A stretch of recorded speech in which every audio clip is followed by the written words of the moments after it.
Magandang araw po sa lahat. Isang pinagpalang araw po sa ating lahat. At mula po sa pamunuan ng Prayer of Faith Church Worldwide Ministries, sa panguna po ng aming Bishop Ross M. Nusuelo, ng aming Senior Pastor Reverend Dr. Alex Nusuelo, ng aming Division Head Pastor Reverend Dr.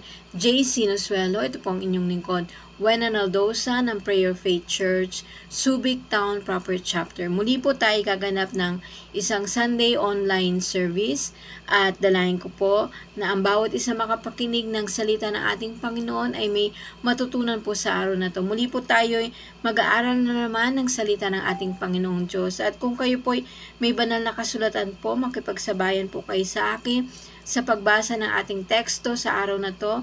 Ito po ay matatagpuan sa Galatians 6, chapter 7 to 10. Galatians 6, chapter 7 to 10. Ang sabi po dito, huwag ninyong ninlangin ang inyong sarili, hindi maaring tuyain ang Diyos. Kung ano ang itinanim ng tao, iyon din ang kanyang aanihin. Verse 8, ang nagtatanim para sa sarili niyang laman ay aani ng pagkabulok mula sa laman, ngunit ang nagtatanim para sa Espiritu ay aani ng buhay na walang hanggan. Verse 9, kaya't huwag tayong mapagod sa paggawa ng mabuti, sapagkat pagdating ng takdang panahon, tayo ay aani kung hindi tayo susuko. Kaya nga, basta may pagkakataon ay gumawa tayo ng mabuti sa lahat ng tao, lalo na sa mga kapatid natin sa pananampalataya. Siya ay nagtuturo, huwag matakot sa biglaang pagkatakot o sa pagsalakay ng masama pagdating, sapagkat ang Panginoon na magiging iyong pagtitiwala at iingatan ng iyong paa upang hindi mahuli. Ang pariralang huwag matakot sa biglaang takot ay nangangahulugan na hindi tayo dapat matakot sa kakilakilabot, hindi inaasahang mga sitwasyon. Papuri po sa pagbasa ng salita ng ating Panginoong Diyos. Tayo po ay panandali ang yumuko at manalangin. Lord Father God in Heaven, salamat po Ama sa pagkakataong kami po ay dinala mo po muli dito po sa platform na ito, Panginoon, upang makapakinig po muli ng iyong banal na salita.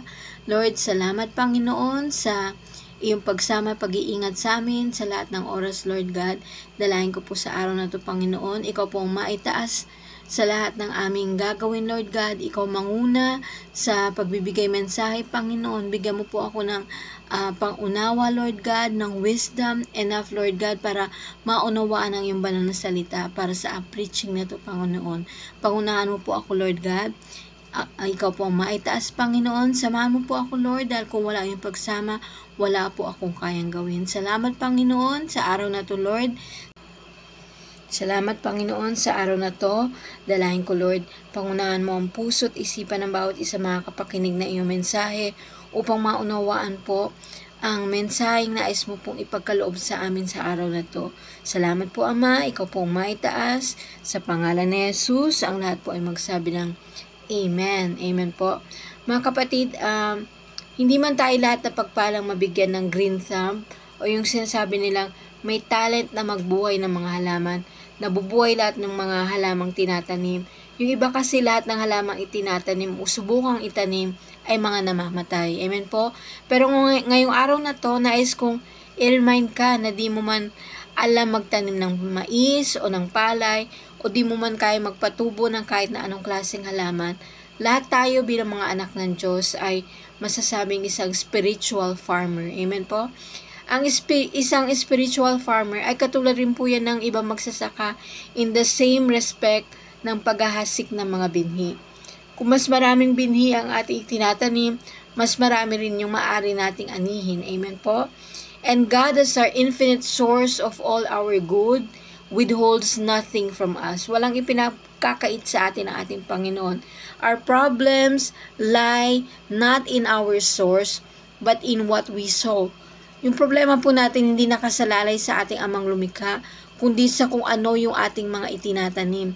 Kaya po sa araw na to, ang ating pag-aaralan ay why we should continue to live with goodness in our hearts. Bakit nga po ba dapat nating patuloy, bakit tayo dapat na patuloy na mamuhay na may kabutihan sa ating mga puso? Amen po? Para po sa ating point 1, mababasa po sa verses 7 to 8, ang sabi po dito, Huwag ninyong linlangin ang inyong sarili. Hindi maaaring tuyain ang Diyos. Kung ano ang tinanim ng tao, iyong din ang kanyang aanihin. Ang nagtatanim para sa sarili niyang laman ay aani ng pagkabulok mula sa laman. Ngunit ang nagtatanim para sa Espiritu ay aani ng buhay na walang hanggan. Amen? Ang ating pong unang bagay na dapat pong malaman natin kung bakit tayo dapat na magpatuloy na mamuhay na may kabutihan sa ating mga puso is because we reap in kind what we sow. Kung ano man yung ating itinanim, yun din ang ating aanihin. Amen po? Upang maihanda natin yung ating mga puso para sa isang malaking pag-aani, kailangan nating matanto na ang salita ng ating Panginoong Diyos ay dapat at ang tanging pananim sa ating mga puso. Amen? Ano po ba yung tinuturo sa atin ng salita ng ating Panginoong Diyos? Tinuturo sa atin ng mga salita ng ating Panginoong Diyos, pag-ibig, patuloy na paggawa ng kabutihan, patuloy na pananalig, pananampalataya sa Kanya, magtiwala tayo sa ating Panginoon at punuin natin ng kabutihan yung ating mga puso. Amen po? Bakit nga po ba dapat tayong patuloy na mamuhay na may kabutihan sa ating mga puso? Dahil ang sabi po ng Bible, kung ano man yung ating itinanim, kung ano man yung ating mga ginawa, yun din yung ating aanihin. Amen po? You are planting every time may ginagawa ka. Gumagawa ka ng kabutihan sa pamilya mo, you are planting. Inaasikaso mo yung mga anak mo, you are planting. Nagagalit ka sa amo mo dahil sa dami ng utos sa'yo, napapagod ka na, you are planting. Nanyinyismis ka ng iyong mga kapitbahay, kapatid, you are planting. You are always planting. Ipinapaalala sa atin ni Apostol Pablo na sapagkat anuman yung itinanim ng isang tao, yun din ang kanyang aanihin. Sa madaling salita po, palagi tayo nagtatanim. Walang sandali na hindi tayo nagtatanim ng mga binhi. Ang choice lamang po is what crop we want to plant. Yung tanging pagpipilian po ay kung anong pananim ang gusto nating itanim. At may pagpipiliin po tayo, maaari tayo magtanim ng di magagandang bagay, mga bagay na makakasira ng ating moralidad, katiwalian, mga bagay na pinagmumulan ng ating mga pisikal at moral na katiwalian. Maaari tayo magtanim ng mabubuting bagay, yung tinatawag nating eternal fruit.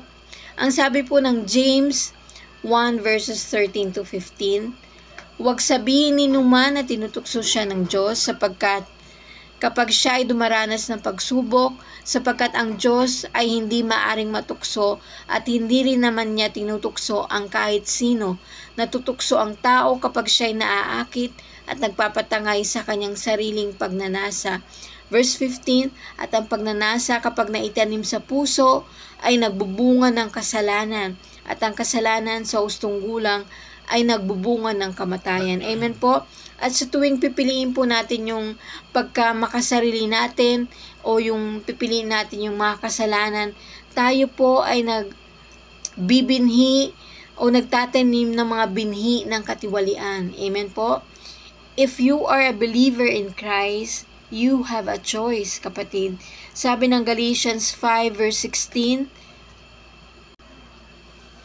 sabi po sa Galatians 5 verse 16, sinasabi ko sa inyo, mamuhay kayo ayon sa Espiritu at hindi ninyo pagbibigyan ang mga pagnanasa ng laman. Amen po? Meron kang pagpipilian, kapatid, sa halip na kasalanan, sa halip na katiwalian, maaari mong piliing maghasik sa Espiritu. Maaari mong piliing magtanim na mabubuting bagay o yung mga walang hanggang bunga. Sabi nga po ng Galatians 5 verses 22 to 27, subalit ang bunga ng Espiritu ay pag-ibig, kagalakan, kapayapaan, pagtsatsaga, kabaitan, kabutihan, katapatan, kahinahunan, at pagpipigil sa sarili. Walang batas laban sa mga ganito at ipinako na sa krus ng mga nakipag-isa kay Kristo ang kanilang laman at ang masasamang hilig nito. Kung binigyan tayo ng buhay ng Espiritu, mamuhay rin tayo ayon sa Espiritu. Amen po? Ibig po sabihin nito, kung itatanim natin yung bunga ng Espiritu, tayo ay nakahanay sa buhay na walang hanggan na matatagpuan kay Kristo. Amen po? Kaya kailangan nating mamili, mga kapatid. Maari tayong magtanim ng mga binhi ng kasalanan at katiwalian, o maari tayong magtanim ng mga binhi ng Espiritu at umanin ng bunga na buhay, ng buhay na walang hanggan. Amen po? Sa pamagitan ni Kristo, mayroon tayong pagpipilian, mga kapatid. Piliin nating patuloy na makapagtanim ng kabutihan at hayaan nating maging blessing yung mga kabutihang itong ginagawa natin sa buhay ng ibang tao, sa buhay ng pamilya natin, sa buhay ng kapitbahay natin, o sa mga kaibigan natin. Amen po? Patuloy tayong mamuhay na may kabutihan sa ating mga puso. Tanungin kita, kapatid, anong klaseng binhi ang itinatanim mo sa araw-araw ng buhay mo? Amen? Ang sabi kasi ni Apostol Pablo, mag-ingat kung anong uri ng pananim ang iyong itinatanim. Amen po? At dadako po tayo sa pangalawang bagay na dapat nating malaman kung bakit tayo dapat na patuloy na mamuhay na may kabutihan sa ating mga puso. Matatagpuan po ito sa verse 9 ng scripture na ating binasa. Ang sabi po dito, kaya't huwag tayong mapagod sa paggawa ng mabuti sapagkat pagdating ng takdang panahon, tayo ay aani kung hindi tayo susuko. Tayo ay aani kung hindi tayo susuko. Ang sabi po ng verse 9, pangalawang bagay na dapat nating malaman kung bakit tayo dapat na patuloy na mamuhay na may kabutihan sa ating mga puso. Para po sa ating ikalawang puntos, aanihin natin sa takdang panahon ang itinanim natin ngayon. We reap later what to call. Sabi po ng verse 9, pangalawang bagay na dapat nating malaman kung bakit tayo we saw today. Amen? Sa pagsasabi po sa atin na tayo ay naghahasik ngayon, ngunit umaani sa huli, sinasabi sa atin dito ni Apostol Pablo na tayo ay nasa panahon ng pagtatanim. Amen? Ang tamang oras po para magtanim ng kabutihan ay ngayon na. Ang tamang oras para patuloy na tayong gumawa ng kabutihan at magkaroon ng kabutihan sa ating mga puso ay ngayon na. Magpatuloy tayo sa paggawa ng mabuti, mga kapatid. Magtanim tayo ng magagandang bagay sa ating kapwa. Patuloy tayong gumawa ng kabutihan. Ang sabi po sa scripture, tayo ay aani kung hindi tayo susuko. Kung hindi tayo mapapagod sa paggawa ng mabuti, kung hindi tayo mapapagod na sumunod sa Diyos, pagdating ng takdang panahon, tayo ay aani. Amen?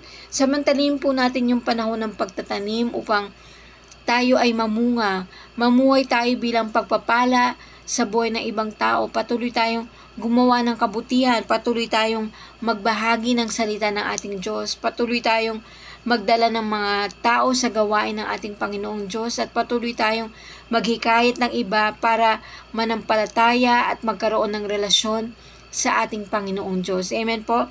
Samantalin natin na ang panahon ng pagtatanim, pagdating ng takdang panahon, tayo ay aani. Amen po? Ang sabi nga po ng Proverbs 20 verse 4, ang taong tamad sa panahon ng taniman ay walang magagapas pagdating ng anihan. Amen? Ang mga taong tamad daw po ay nakakaligtaan ng panahon ng pagtatanim. Ngunit ang isang matalinong tao, isang tao na may relasyon sa Diyos, ay makakapagtanim kapag oras na upang magtanim. Patuloy at hihinto sa paggawa ng kabutihan. Amen po? Malaki po yung opportunity natin makapagtanim sa panahong ito. Makapagtanim ng mabubuting bagay. Pero ang panahon ng pagtatanim, kapatid, tandaan po natin, ito ay matatapos din balang araw. Amen? Kaya maaaring ang scripture na ito po ay hindi mo kinakakitaan ng challenge sa panahong ito. Pero hanggat hindi mo po kinoconsider kung bakit yung ibang mga tao ay tila nag-stop na sa pagtatanim o tumigil na sa paggawa ng mabuti, or isa ka rin ba, kapatid, sa napagod ng gumawa ng mabuti, napagod ng sumunod sa tama? Sabi ng Galatians 6:9, kaya't huwag tayong mapagod sa paggawa ng mabuti sapagkat pagdating ng takdang panahon, tayo ay ani kung hindi tayo susuko. Huwag tayong mapagod sa paggawa ng mabuti, mga kapatid, dahil pagdating ng takdang panahon, tayo ay aani rin kung hindi tayo susuko, kung hindi tayo mag-give up. Amen po? Ang problema po kasi sa atin, we have a tendency to give up. we give up easily. Amen po? Marami pong tao sa ngayon ay masisipag sa umpisa pag-attend ng mga gawain sa church, masisipag po pag-attend sa mga Bible study, lagi silang nakaka-attend. Masipag mag-memorize ng mga Bible verses, masipag sumama sa mga hayo ni Pastor. Amen po? Pero pag nakaramdam ng pagod, sa tingin nila wala namang nangyayari sa kanilang buhay. Napapagod lang sila, tumitigil. Madami na silang rason kung bakit di na sila nakakadalo sa mga gawain. Kapatid, don't give up. Magpatuloy ka lang sa paggawa ng mabuti. Para lang yan pagpupunta ka ng gym o nagda-diet ka. Di ba yung pagpunta mo ng gym, yung parang mga ilang araw mo palang nagagawa, napapagod ka na. Yung pagda-diet mo, ilang araw pa lang o isang linggo mo palang ginagawa, feeling mo nagugutom ka na, pagod ka nang gawin to, humihinto ka na agad. Kasi after mong mga 1 week na ginagawa to, pag nakita mong wala pa rin pagbabago sa iyong katawan, tumitigil ka na, humihinto. Kapatid, para rin yan sa paggawa ng mabuti, don't give up. Don't give up sa pag-attend ng mga gawain. Don't give up reading the Bible. Don't give up praying. Don't give up attending prayer meetings. Don't give up memorizing Bible verses. Don't stop doing what is good. Amen? Dahil sa Biblia, sabi dito, kahit huwag tayong mapagod sa paggawa ng mabuti sapagkat pagdating ng takdang panahon, tayo ay aani kung hindi tayo susuko. Amen? Patuloy nating sikapin maging pagpapala sa buhay ng ibang mga tao. Patuloy tayong magtanim ng kabutihan. Aanihin natin sa takdang panahon anuman ang itinanim natin sa ngayon. Amen po? Sa Galatians 6:9, ang sabi dito, hinihikayat tayo na huwag sumuko. Maaring mahirap, but it will be worth it, mga kapatid.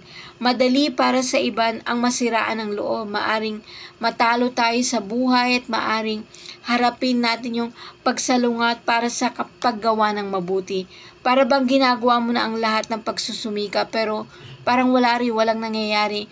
Ang pagiging pagod sa paggawa ng mabuti ay isang palaging panganib sa buhay nating mga Kristiyano. Amen po? Tandaan po natin na ang patuloy na paggawa ng mabuti ay may ginagawa sa ating buhay, sa ating pananampalataya, ganun din sa buhay ng mga nakapaligid sa atin. Amen? Kaya nga kapatid, huwag ka mapagod na gumawa ng kabutihan. Huwag mong tanggalin yung kabutihan sa iyong puso. Huwag ka mapagod sa pagsunod sa Diyos. Huwag ka mapagod na palaguin yung pananampalataya mo sa ating Panginoong Diyos. Amen. Dapat kang patuloy na mamuhay na may kabutihan sa iyong puso. Amen po. At para po sa ikatlong bagay na dapat nating malaman kung bakit dapat nating patuloy na mamuhay na may kabutihan sa ating mga puso. Kasi po, nag-aani tayo ng higit pa sa ating itinanim. We reap more than what we sow. Amen po. Habang yung mga magsasaka po, nagtatanim ng mga binhi ng mais at umaasang makakuha sila ng libu-libong kapalit. Tayo din po, maari nating asahan na maghasik ng isang maliit na binhi ng kabutihan at pagdating ng takdang panahon, sa tamang panahon, ay umani ng libu-libong beses ang pag-ani. Amen po. Let's not stop doing good, mga kapatid. Huwag isipin na malalayo ka sa mga binhi ng kasalanan. Ang sabi na nga ng Galatians 6:7, huwag ninyong linlangin ang inyong sarili.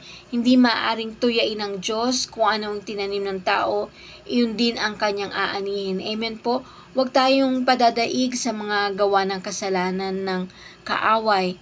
Magpatuloy ka lang sa pagsunod sa tamang landas ng ating Diyos. Patuloy ka lang sa paggawa ng kabutihan, kapatid.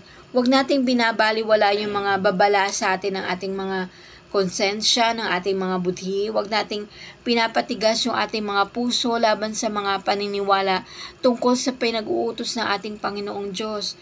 Kapatid, huwag mong iwasan yung katotohanan na para bang maari kang tumakas mula sa salita ng ating Diyos. Maraming beses tayong naniniwala sa mga kasinungalingan. Maaring naniniwala kang walang bayad ang kasalanan. Pero kapatid, malamang na hindi natin ito sasabihin, pero ganyan yung kinikilos mo. Maari mong masaktan yung mga tao sa paligid mo dahil sa paggawa ng mga di mabubuting bagay, sa patuloy na paggawa mo ng mga kasalanan. At kapatid, dinadala ka nito sa ilalim ng pagkastigo ng ating Panginoong Diyos. Amen? Ang sabi na nga ng Psalms 38 verses 3 to 8, dito po dinescribe ni David yung kanyang guilt. Sabi po dito, ako'y nilalagnat dahil sa iyong galit, dahil sa sala ko ako'y nagkasakit. Ako'y nalulunod sa taglay kong sala, sa dinami-rami ay para ng baha.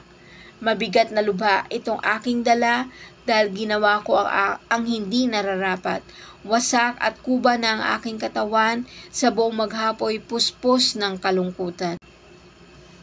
Dumapong lagnat ko'y apoy na sa init, lumulubang lalo ang taglay kong sakit. Verse 8, ako'y nangihina at nanlulupaypay, puso'y dumaraing sa sakit na taglay. Amen? Kung ano po yung ating itinanim, iyon din ang ating aanihin. Kaya huwag isipin na ang iyong kasalanan ay walang halaga. Amen po? Pinaalalahanan tayo ni Paul na kung ano yung ating itinanim, yun ang ating aanihin. At kung tayo ay nagtatanim ng kasalanan, aani tayo ng kapahamakan. Amen po? Yung mga ginagawa nating kabutihan ay maaring hindi magbunga ng mga kabayaran na nakikita natin. Amen? Nahahawakan natin. Ngunit ang walang hanggang kantimpala ay matatagpuan natin sa huli, mga kapatid. At kung talagang nagtitiwala ka sa karunungan ng ating Panginoong Diyos, magpapatuloy ka dahil alam mo, darating rin ang panahon ng pag-aani. Amen po? Ang rewards ay makukuha rin natin bandang huli. Kung talagang naniniwala kang God's timing is perfect, nagtataglay siya ng perpektong karunungan, at siya ay mabuti at makatarungan, kung gayon dapat mong samantalahin yung bawat pagkakataon na makapagbinhi ka ng kabutihan, hindi lang sa iyong kapwa, sa iyong pamilya, at maging sa iyong mga kaibigan. Amen po? Nangako ang Diyos na kung magtatanim ka ng bunga ng Espiritu, mag-aani ka ng napakagandang ani, kapatid. Ano nga po ba yung bunga ng Espiritu? Sabalit ang bunga ng Espiritu ay pag-ibig, kagalakan, kapayapaan, pagtsatsaga, kabaitan, kabutihan, katapatan, kahinahunan, at pagpipigil sa sarili. Yan po ang mga bunga ng Espiritu, kapatid. Gamitin natin yung bawat pagkakataon para mahalin yung ating kapwa. Gamitin natin yung bawat pagkakataon na mahalin ang iyong mga kapatid sa pananampalataya. Amen po? Isabuhay natin yung ating pagiging Kristiyano. Ang paraan ng pamumuhay natin ay dapat sa bunga ng Espiritu at hindi sa bunga ng laman. Amen? Nangangahulugan ito ng pamumuhay na nagpapakita ng pag-ibig ni Kristo. Nangangahulugan ito ng pamumuhay na nagpapala sa iba. Amen po? Kaya hinahamon ko yung bawat isa na patuloy na mamuhay na may kabutihan sa ating mga puso. Magtanim tayo ng kabutihan para sa masaganang ani. Amen po? Bakit dapat nating patuloy na mamuhay na may kabutihan sa ating mga puso? Kapatid, tandaan natin tatlong bagay na pag-aralan natin sa araw na to. We reap in kind what we sow. We reap later what we sow today. And we reap more than what we saw. Amen po? Dalangin ko po ay may natutunan kayo sa pag-aaral natin sa banal na salita ng ating Panginoon sa araw na to. Sige po, tayong lahat ay yumuko na at manalangin. Lord, Father God in heaven, salamat po Ama sa pagkakataong muli po kami po'y itinuro mo po sa platform na ito, Panginoon, para makapakinig muli, Panginoon, ng iyong banal na salita. Dalahin ko, Ama, patuloy na magrema sa puso ng bawat isa ang mensaheng ipinabatid mo po sa amin sa araw na ito. Hayaan mo pong patuloy kami, Lord God, mamuhay na may kabutihan sa aming mga puso. Hayaan mo, Lord Jesus, na huwag kami mag-give up, Lord, sa paggawa ng kabutihan, Panginoon. Lord, patuloy ka po manahan sa aming mga buhay, Panginoon. Patuloy kang kumilos, at patuloy ka namin maitaas sa lahat ng bagay na aming ginagawa, Panginoon. Pangunahan mo po kami, Lord God, pakialaman mo ang aming mga buhay. Panginoon, dalahin ko po ang iyong patuloy na paggabay sa bawat isa sa amin, Panginoon. Ikaw ang maitaas, ikaw ang mapurihan, Panginoon. Ikaw ang pasalamatan sa aming araw-araw na mga gawain. Salamat, Lord God, sa iyo ang papuri, pasasalamat, pagsamba. Sa pangalan ni Jesus, tayo pong lahat ay magsabi ng Amen. Salamat po sa bawat isa sa oras na inyong binigay upang makapakinig sa araw na to. Patuloy po tayong lumakad sa daan ng ating Panginoong Diyos at patuloy hayaan natin siyang gumabay sa atin, magturo sa atin ng mga tama sa buhay. Amen po. Tandaan po nating lahat, tandaan po natin lagi na mahal tayo ng ating Panginoong Diyos. Amen.